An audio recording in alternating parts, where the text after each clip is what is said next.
ಇವತ್ತು ನಮ್ಮ ಭಗೀರಥ ಸಂಸ್ಥಾನ ಮಠದ ಪುರುಷೋತ್ತಮಾನಂದ ಪುರಿ ಮಹಾಸ್ವಾಮಿಗಳ ಐದವರ್ಗದಲ್ಲಿ ಕೊಡಮಟ್ಟು, ಅದೇ ರೀತಿ ಭಾರ್ಗವಾನಂದ ಸ್ವಾಮೀಜಿಗಳು ಅವರ ಐದವರ್ಗದಲ್ಲಿ ಕೊಡಮಟ್ಟು, ಭಗೀರಥಾನಂದ ಸ್ವಾಮೀಜಿ ಅವರ ಐದವರಲ್ಲಿ ಕೊಡಮಟ್ಟು, ಯಾದಗಿರಿ ಸ್ವಾಮೀಜಿ ಅವರ ಐದವರಲ್ಲಿ ಕೊಡಮಟ್ಟು, ಅದೇ ರೀತಿ ಭಗೀರಥ ಮಠದ ಕಡಕಮಾವಿ ಮಠದ ಸ್ವಾಮೀಜಿಗಳಲ್ಲಿ ಕೊಡಮಟ್ಟು. ಇವತ್ತಿನ ಈ ಪ್ರೆಸ್ ಮೀಟನ್ನು ಕರೆದ ಉದ್ದೇಶ ಏನಂದರೆ, ಇವತ್ತು ನಮ್ಮ ಮೊನ್ನೆ BJP ಆಡಳಿತದಲ್ಲಿ ಆಗಿರ್ತಕ್ಕಂಥ ನಿಗಮದ ನಿಗಮದ ಅಧ್ಯಕ್ಷರಾದಂಥ ಗಿರೀಶ್ ಉಪ್ಪಾರ್ ಅವರು BJPಗೆ ಹೋಲ್ಡ್ ಹಾಕಬೇಕಂತ ನಮ್ಮ ಸಮಾಜಕ್ಕೆ ಕರೆ ಕೊಡ್ತಾ ಇದ್ದಾರೆ. ಅವರು ನಾನು ಗಿರೀಶ್ ಉಪ್ಪಾರ್ ಅವರನ್ನ ಬಹಿರಂಗ ಚರ್ಚೆಗೆ ಕರಿತೀನಿ. ಗಿರೀಶ್ ಉಪ್ಪಾರ್ ಅವರೇ, ನೀವೆಲ್ಲೇ ಇದ್ದರೂ ಬೆಳಗಾವಿಗೆ ಬನ್ನಿ, ಬೆಳಗಾವಿಯಲ್ಲಿ ಮಾತನಾಡೋಣ.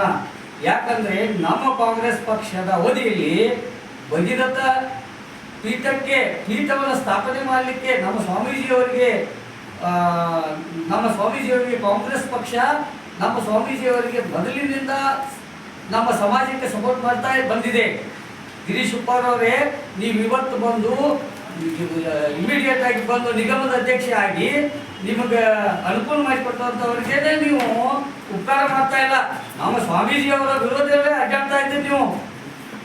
ಅದಕ್ಕಾಗಿ ಗಿರೀಶ್ ಉಪ್ಪಾರ್ ಅವರೇ, ಸಮಾಜಕ್ಕೆ ಯಾವ ಪಕ್ಷ ನಮಗೆ ಅನುಕೂಲ ಮಾಡಿದೆ ಅನ್ನೋದನ್ನ ಸ್ಮರಿಸಿಕೊಳ್ಳಿ. ಕಾಂಗ್ರೆಸ್ ಪಕ್ಷ ಭಗೀರಥ ಜಯಂತಿಯನ್ನ ಸರ್ಕಾರಿ ಮಟ್ಟದಲ್ಲಿ ಆಚರಣೆ ಮಾಡಲಿಕ್ಕೆ ನಮ್ಮ ಸಿದ್ದರಾಮಯ್ಯ ಸಾಹೇಬರು ಅನುಕೂಲ ಮಾಡಿದ್ದಾರೆ. ಇಡೀ ರಾಜ್ಯಾದ್ಯಂತ ನಮ್ಮ ಕಾಂಗ್ರೆಸ್ ಪಕ್ಷ ಭಗೀರಥ ಜಯಂತಿಯನ್ನ ಮಾಡಲಿಕ್ಕೆ ಅನುಕೂಲ ಮಾಡಿದೆ. ಅದೇ ರೀತಿ ನಮ್ಮ ಕಾಂಗ್ರೆಸ್ ಸರ್ಕಾರ ಇದ್ದಾಗ, ಸಿದ್ದರಾಮಯ್ಯ ಸಾಹೇಬರು ಮುಖ್ಯಮಂತ್ರಿ ಆದಾಗ ಕಳೆದ ಬಾರಿ ಎಲ್ಲ BE, ಮೆಡಿಕಲ್, ಎಂಜಿನಿಯರಿಂಗ್, BCom ವಿದ್ಯಾರ್ಥಿಗಳಿಗೆ ಹೈಸ್ಕೂಲ್ನಿಂದ ಹಿಡಿದು ಎಲ್ಲ ವಿದ್ಯಾರ್ಥಿಗಳ ಫೀಯನ್ನು ಸರ್ಕಾರನೇ ಭರಿಸ್ತಿತ್ತು. ಅದೇ ನಿಮ್ಮ BJP ಯಡಿಯೂರಪ್ಪ ಮುಖ್ಯಮಂತ್ರಿ ಬಂದ ತಕ್ಷಣ ನಮ್ಮ ಮಕ್ಕಳ ಫೀಸ್ ತುಂಬಲಿಕ್ಕೆ ಅನುಕೂಲ ಮಾಡಿಕೊಟ್ಟಿರ್ತಂಥ ಸರ್ಕಾರದ ಆದೇಶವನ್ನು ಹಿಂಪಡೆದರು. ಅದನ್ನ ಸ್ವಲ್ಪ ನಿಮ್ಮ ಮುಖ್ಯಮಂತ್ರಿ ಅವ್ರನ್ನ ಕೇಳಿ, ಯಾಕೆ ಹಿಂಪಡೆದ್ರು? ನೀವು ಇವತ್ತು ಸಮಾಜದ ಬಗ್ಗೆ ಮಾತಾಡ್ತಾ ಇದ್ದೀರಿ, ಸಮಾಜ ವೋಟ್ ಹಾಕಬೇಕು, ಸರ್ಕರಿಸಬೇಕು ಅಂತ ಹೇಳ್ತಿದ್ದೀರಿ. ಗಿರೀಶ್ ಉಪ್ಪಾರ್ ಅವರೇ, ಬನ್ನಿ ಬಹಿರಂಗ ಚರ್ಚೆಗೆ ಮಾತಾಡೋಣ. ಅದೇ ರೀತಿ ನಮ್ಮ ಈಗಾಗಲೇ ನೀವು ತಮಗೆ ಗೊತ್ತಿರ್ಬೋದು, ಗಿರೀಶ್ ಉಪ್ಪಾರ್ ಅವರು ಈ ಥರ ನಮ್ಮ ಸಮಾಜವನ್ನು ದುರುಪಯೋಗಪಡಿಸ್ಕೊಳ್ತಾ ಇದ್ದಾರೆ. ಇದಕ್ಕೆ ನಮ್ಮ ಸಮಾಜದ ಎಲ್ಲ ಬಾಂಧವರು ಒಳಗಾಗಬಾರ್ದು. ಸಮಾಜಕ್ಕೆ ಕಾಂಗ್ರೆಸ್ ಪಕ್ಷದಿಂದ ಸಾಕಷ್ಟು ಅನುಕೂಲಗಳಾಗಿದ್ದೇವೆ. ಅದರಲ್ಲಿ ಒಂದಿಷ್ಟು ಉದಾಹರಣೆಗಳು ಕೊಡ್ತೀನಿ. ನಾನು Subhash Pujeri, OBC general secretary, Congress ಪಕ್ಷದ Bengaluru OBC general secretary Madhu Bangarappa ಅವರ ಕೆಳಗೆ ಕೆಲಸ ಮಾಡ್ತಾ ಇದ್ದೀನಿ. ಈಗ ಗಿರೀಶ್ ಉಪ್ಪಾರ್ ಅವರು ನಮ್ಮ ಸಮಾಜಕ್ಕೆ ತಪ್ಪ ಸಂದೇಶವನ್ನು ಕೊಡ್ತಾ ಇದ್ದಾರೆ. ಅದಕ್ಕಾಗಿ ನಾನು ಇವತ್ತು ಈ ಪ್ರೆಸ್ ಮೀಟನ್ನು ಕರೆದಿದ್ದೀನಿ.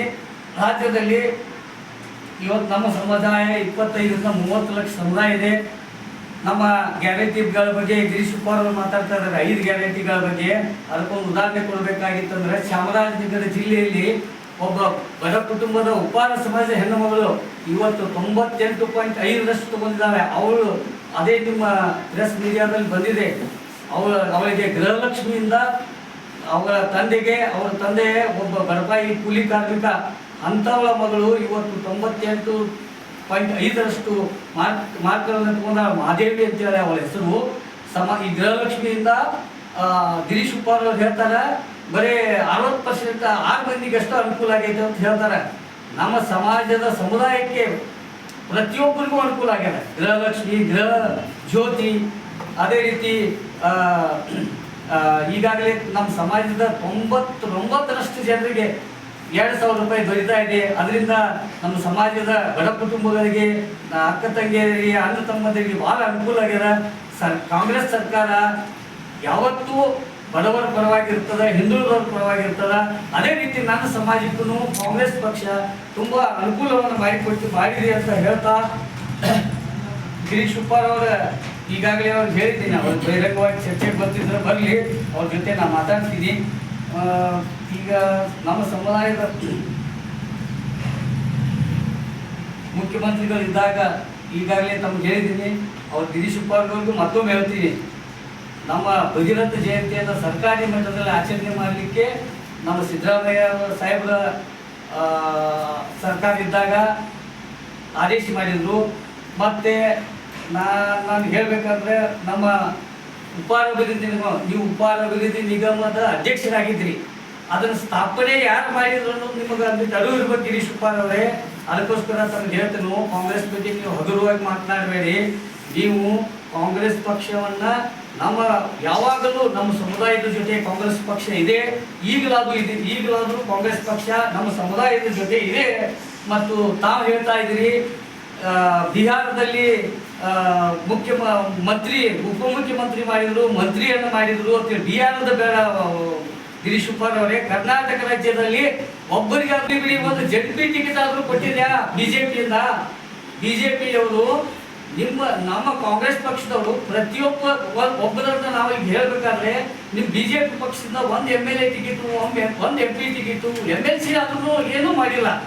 ಒಂದು ಉಪಾರ ನಿಗಮ ಮಾಡೋದ್ರಿಂದ ತಾವು ನಮ್ಮ ಕಾಂಗ್ರೆಸ್ ಪಕ್ಷವನ್ನ ನೀವು ಬಾಯಿಗೆ ಬಂದಂತೆ ಹೇಳ್ತಾ ಹೊರಟಿದ್ದೀರಿ ಗಿರೀಶ್ ಉಪ್ಪಾರ್ ಅವರೇ. ಅದಕ್ಕೆ ನೀವು ಯೋಚನೆ ಮಾಡಿ ಕಾಂಗ್ರೆಸ್ ಪಕ್ಷ ಏಕೈಕ MLA ಆಗಿರ್ತಕ್ಕಂಥ ಪುಟ್ಟರಂಗ ಶೆಟ್ಟಿ ಅವರನ್ನ MLA ಟಿಕೆಟ್ ಕೊಟ್ಟು ಮಂತ್ರಿಗಳನ್ನಾಗಿ ಮಾಡಿದೆ. ಇವತ್ತು MSIL ಅಂತ ಒಂದು ದೊಡ್ಡ ನಿಗಮದ ಅಧ್ಯಕ್ಷ ಸ್ಥಾನವನ್ನು ಕೊಟ್ಟಿದೆ. ಯೋಚನೆ ಮಾಡಿ, ನೀವು ನಮ್ಮ ಸಮಾಜದವರನ್ನ ದಾರಿ ತಪ್ಪಿಸುವ ರೀತಿ ಒಯ್ಬೇಡಿ ಗಿರೀಶ್ ಉಪ್ಪಾರ್ ಅವರೇ. ಈಗಾಗಲೇ ತಮ್ಗೆ ಹೇಳ್ತೀನಿ, ಚಾಮರಾಜನಗರದಲ್ಲಿ ಸಾಕಷ್ಟು ಜನ ನಮ್ಮ ಉಪ್ಪಾರ್ ಸಮಾಜದವರಿದ್ದಾರೆ. ಚಾಮರಾಜನಗರ ಜಿಲ್ಲೆಯಲ್ಲಿ ಅಲ್ಲಿ ಸುನೀಲ್ ಬೋಸ್ ಅವರು ನಿಂತಿದ್ದಾರೆ.